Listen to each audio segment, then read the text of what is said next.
गुरुर्विष्णू गुरुर्ब्रह्मा गुरुर्विष्णू मंत्र आहे आगळा हा स्वागताचा सोहळा हा स्वागताचा सोहळा हा स्वागताचा सोहळा बाय पुढे ये हात काढ पुढे ये पुढे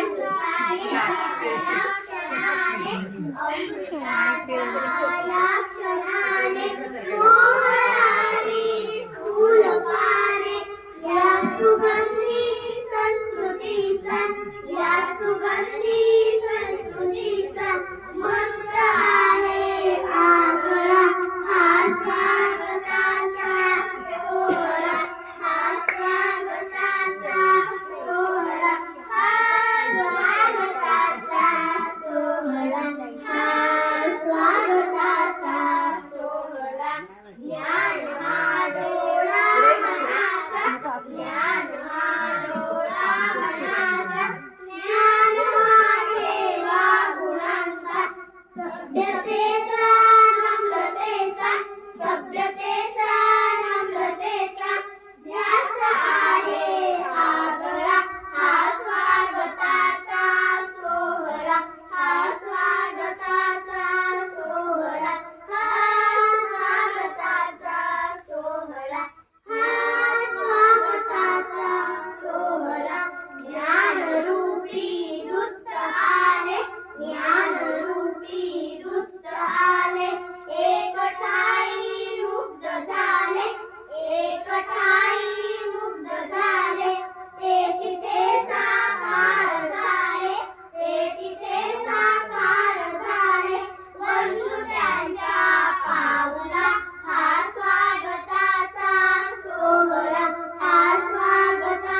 स्वीकारून उपस्थित असलेले सर्व मान्यवर मंडळी, ज्यांना परमार्थिक विषयाची खूप आवड, खूप मोठं ज्ञान आणि सर्वांना सोबत संगत घेऊन प्रत्येकाला परमार्थ समजावून सांगण्याची जी कला त्यांच्याकडे आहे, असे आमचे पवार साहेब.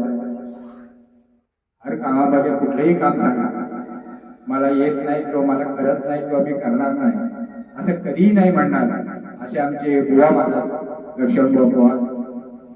दत्ता पवारला आमच्या सर्वच कार्यक्षेत्रात यावं, मग ते जेवण बनवायला सांगा, अगदी तुम्हीच राहा, मध्ये भांडी जरी म्हटले तर याच्यावरती पाणी वाजत तरी सुद्धा तयार आहे. म्हणजे कुठल्या कामामध्ये कधीच कंटाळा नाही, आळस. जे काम सांगाल त्याचे झालं, कुठलंही असू द्या, मग धार्मिक असू द्या, परमार्थिक असू द्या, आणखी कसं संसारिक प्रपंचिक असू द्या, सगळ्यामध्ये अगदी अग्रेसर.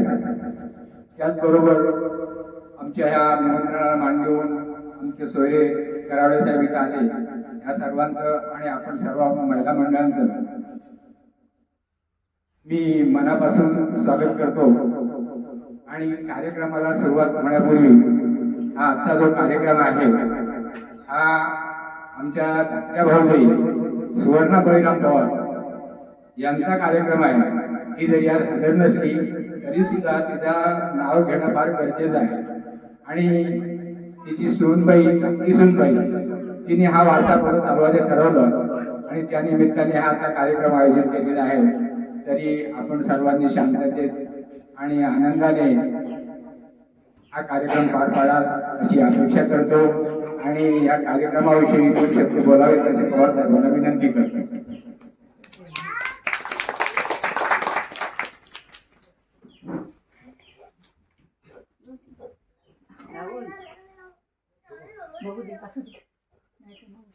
नमस्कार. उपस्थित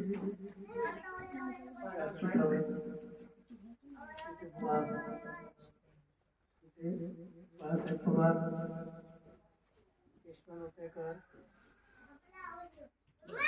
दत्ता पवार यांचे उपस्थित आणि उपस्थित आमच्या सर्व बंधू आणि माता. सर्वात विषय काढला होता की यावर्षी एक तिळगुळ समारंभ कमी होणार, कारण सुवर्ण आहे. आम्हाला माहिती नव्हतं की तो वारसा चालवणारा इथे आहे. आज सकाळी आमंत्रण मिळाल्यावर म्हणतो बरं आहे, वारसा चालत राहावा.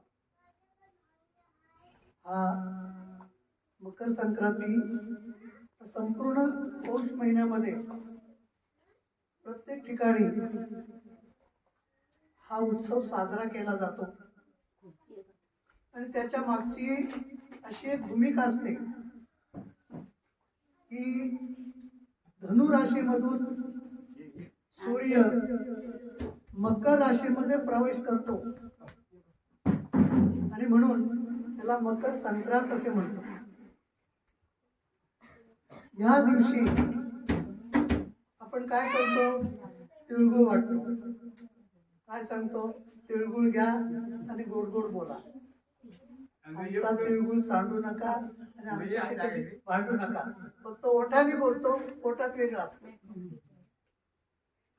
पण समर्थाने सांगितलंय, बोले तैसा चाले त्याची वंदावी पावले, तुझी साधू ओळखावा देव देते की जाणे.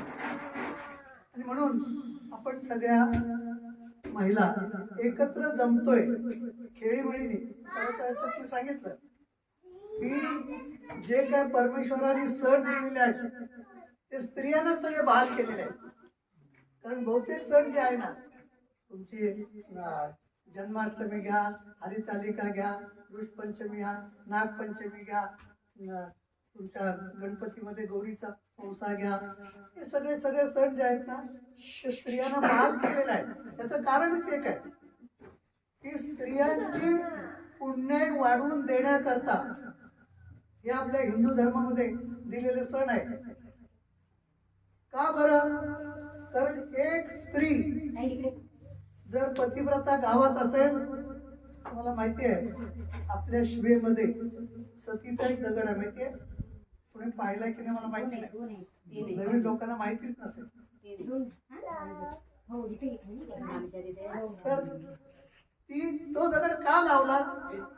खरोखर ती सती आणि पतिव्रता होती म्हणून तिच्या नावाचा दगड तिथे लावला. आणि म्हणून सांगितलंय अशा होऊन गेल्या आपल्या गावात, अशी ती झाली. तिचं पुराण आम्हाला माहिती नाही, कारण आम्ही तेव्हा जन्माला सुद्धा आलो नव्हतो, पण आम्हाला वाडवडील दाखवायचे हा इथं सतीचा दगड आहे. पण त्याच्याप्रमाणे सती अहिल्या आहे, सती चांगुण आहे, सती सुरुची आहे, सुमती आहे, सती सावित्री आहे, सती पार्वती आहे, सती अरुंधती आहे, सती शांडिल्य आहे. अशा ज्या स्त्रियांची नावं आपण घेतो त्यांच्या मागचं काहीतरी इतिहास आहे, काहीतरी पुराण आहे. ते जर सांगायला गेलो तुम्हाला 2 दिवस पण पुरायचं आहे. पण अगदी साधं साधं उदाहरण आपण घेतो की पतिव्रतेचं सामर्थ्य किती असतं. ज्यानी ज्या राक्षसाची पत्नी वृंदा, आणि त्या राक्षसाला कधीच मरण येत नव्हतं. त्याचं कारण असं होतं की वृंदानी अशी काय पतिव्रतेची भक्ती केली की जोपर्यंत ती पतीच्या व्रतात असेल तोपर्यंत तिच्या नवऱ्याला मरण येत नव्हतं. सगळे देव 33 कोटी देवांना त्याने हरवलं, पण तो काय राक्षस मेला गेला नाही. मग ज्या वेळेला विष्णुदेवाला समजलं की त्याची पतिव्रता पत्नी वृंदा जोपर्यंत परमेश्वराच्या भक्तीत आहे, परमेश्वर आपल्या पतीच्या व्रतामध्ये आहे, तोपर्यंत त्याला कोणी मारू शकत नाही. तिच्या नवऱ्याचं नाव होतं जालंधर. शेवटी विष्णूला तिच्या नवऱ्याचं रूप घेऊन तिचं पातिव्रत्य भ्रष्ट करावं लागलं, आणि त्यामुळे नंतर मग तो तिकडे मेला. लक्षात घ्या. आणि म्हणून ती मग तिच्यामध्ये एवढं सामर्थ्य होतं की विष्णुदेवाला ती शाप द्यायला निघाली. तेव्हा त्यांनी विष्णुदेवाने सांगितलं तू काही काळजी करू नको, तुला खरं म्हणजे पतिव्रता म्हणून आहे. तुझं प्रत्येक हिंदू धर्मामध्ये घरासमोर तुझ्या नावाचं वृंदावन असेल, त्याच्यात तुळशीची स्थापना केलेली असेल. म्हणजे एवढं पतिव्रतेचं सामर्थ्य असतं. मला परवा तर बोललो मी की सावित्रीने आपल्या मेलेल्या नवऱ्याला यमाकडून परत आणला. शांडिल्य देवीने काय केलं? शांडिला तशी एक साधी होती, पण तिला तिच्या बहिणीने काय सांगितलं? त्या गावामध्ये अशा झोपड्या होत्या, झोपड्यांना आग लागली, सगळ्यांच्या झोपड्या जळल्या, पण एकट्या त्या स्त्रीची झोपडी जळली नाही. तेव्हा ती बहिणीला म्हणते ताई तुझी झोपडी का नाही जळली? तर म्हणजे मी परमेश्वराची उपासना करतोय, मी पतिव्रतेचा व्रत करतोय. म्हणजे मला पण करायचं आहे. म्हणजे एक काम कर, उद्या सकाळी पहाटे उजेडाच्या अगोदर आंघोळ करून तू देवळात जायला निघशील, जो समोर पुरुष दिसेल त्याला तू पती मान. कबूल केलं. तिला पण वाटलं की आपला उद्धार करून आपल्याला घ्यायचा आहे, म्हणून ती सकाळी पहाटे उठली, आंघोळ केली, पंचारती घेतली आणि देवळात जायला निघाली. तर देवळाच्या दारामध्ये असा एक पुरुष होता की त्याचे हात पाय सगळे वाकडे तिकडे झाले होते, पुवानी भरलेले होते, असा तो होता आणि पडला होता. आपल्या बहिणीने सांगितलंय, तिने त्याला माळ घातली. तेव्हा तो म्हणला अगं तू कशा करता मला हे करतो? तू माझी सेवा करण्यात तुझं आयुष्य जाणार आहे, तुला माझं सुख काय मिळणार नाही. म्हटली माझ्या बहिणीने सांगितलं त्याप्रमाणे हा योग आलेला आहे. तिने त्याच्या घरात माळ घातली, पती म्हणून घरी आणलं, त्याची सेवा केली, आणि सेवा अशी केली की त्याला कधी तिरस्कार केला नाही. सेवा करताना की हा घाणेरडा आहे, त्याच्या मला रोज आंघोळ घालायला लागते, त्याला कपडे घालायला, काही नाही, मनोभावाने सेवा करायची होती. एक दिवस तो आपल्या पत्नीला म्हणतो की मला आपल्या गावाच्या बाहेर एक वेश्या आहे, त्या वेश्येकडे मला जायचं आहे. ही चपापली की ती वेश्या म्हणजे अशी आहे, तिथे गेलं तर पारेकरी मारतील. तिने 2-3 दिवस जाऊन गेली आणि एक दिवस ती त्या वेश्येकडे गेली, रडायला लागली. म्हणजे काय झालं? तो म्हणे अशा माझ्या नवऱ्याची इच्छा पुरी करायची आहे मला. का त्याच्यामधले काम कर, उद्या सकाळी उजेडाच्या अगोदर घेऊन ये. ठीक आहे म्हटलं. परवानगी मिळाली. दुसऱ्या दिवशी पहाटे तिने आंघोळ केली, नवऱ्याला कपडे वगैरे घातले, आपल्या टोपलीमध्ये त्याला घेतला आणि तशी ती घेऊन चालली होती. प्रत्येक हिंदू धर्माच्या ह्याच्याप्रमाणे ते नाही घेत मी का घेते पण ती दुधाची नाही. मानाला काय पहिलीच काढली असती ना.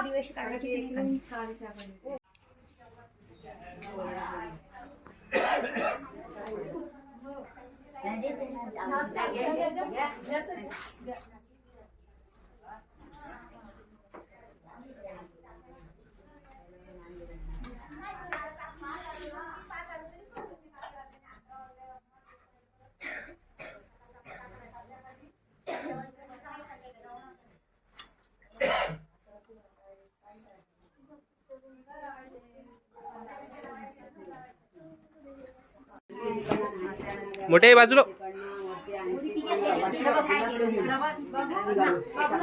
हा.